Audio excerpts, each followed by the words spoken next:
What are the differences between organic and conventional foods? Health, I think. I think a lot of it just comes back to health. And you pick that up often in taste. The difference in taste between different types of the same food invariably comes down to the amount of micronutrients that are in it.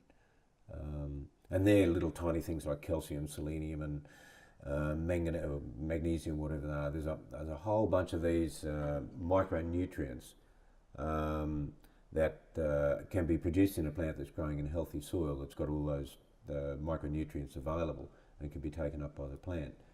A lot of conventional farming nowadays, the soil is pretty well buggered in a lot of cases.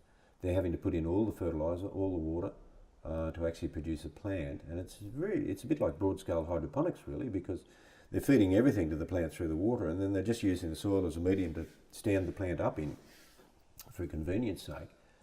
And the fact that those soils have been over-farmed and overworked for so long means that a lot of those basic micronutrients that you need to get a good balance within a diet are just not there.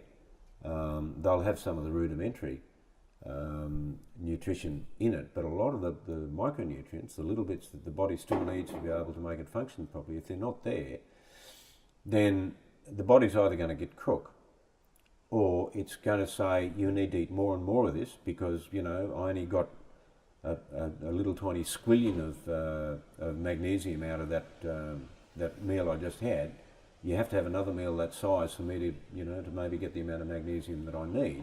So you go and have another big meal the same size with all the added fat and everything in it because your body needs the micronutrients and it's taken on all this other stuff at the same time. I mean, all that's going to happen is just going to get fat. Your body's hungry for a micronutrient, but the outcome is going to be that you'll end up getting fat. So would you say they're overfed and undernourished? In a sense, yeah. Yeah, I've never heard that, but overfed and undernourished. Yeah. And again, it's, you know, I guess people probably wonder why they overeat. And I hear a lot of people saying, oh, you know, these people, they're just bloody fat and lazy because they won't run around and play footy like I did when I was a kid. Well, I don't know.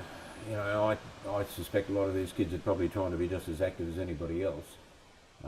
It's just that I think their body's on the hunt for some of the finer bits that you need in good food.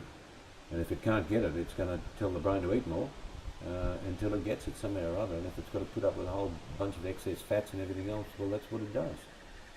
So, it's only a theory, but there seems to be an awful lot of people now carrying a lot of extra weight than they ever did.